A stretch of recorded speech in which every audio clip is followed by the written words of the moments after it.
आज आपण बनवणार आहे चिवईच्या भाजीचे थालीपीठ. तर ही चिवईची भाजी याप्रमाणे असते.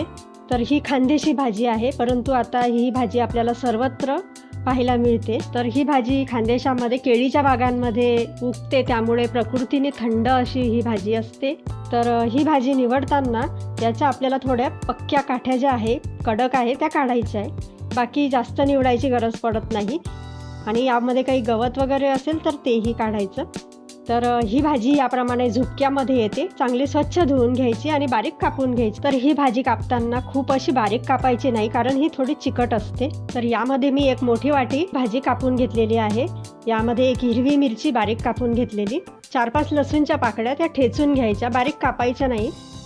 तर ठेचून घेतलेल्या लसूणच्या पाकळ्या, एक कांदा, एक मोठी वाटी बेसन पीठ, छोटे 2 चमचे तांदळाचं पीठ, आणि जर तांदळाचं पीठ नसेल तर आपण 2 चमचे ज्वारीचं पीठ यामध्ये घालू शकता, आणि तेही नसेल तर फक्त बेसन पीठ वापरलं तरी चालेल.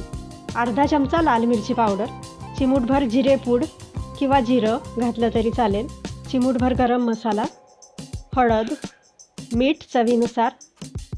आता हे सर्व साहित्य एकत्र करून घ्यायचं. चांगलं असं एकत्र करून झाल्यावर यामध्ये थोडं पाणी घालायचं.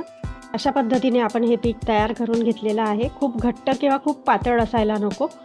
आता हे पीठ तयार करून झाल्यावर 5 मिनिटासाठी झाकून ठेवायचे. तव्यावर थोडं तेल घालायचं,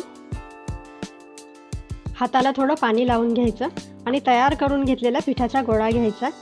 कारण मी तवा मोठा घेतलेला आहे, तर मी एका वेळी यामध्ये 4 थालीपीठ बनवू शकते छोटे छोटे, आणि थापून घ्यायचं थालीपीठाप्रमाणेच. हे थालीपीठ आपल्याला ब्रेकफास्टसाठीही पटकन बनवता येतील. आता हे थालीपीठ थापून झाल्यावर यावर तेल सोडायचं सर्व बाजूंनी, म्हणजे छान कुरकुरीत होतील, आणि तांदळाच्या पिठामुळे छान कुरकुरीत असे हे थालीपीठ तयार होतात. वर दुसरी बाजूही छान शेकून घ्यायची खरपूस अशी.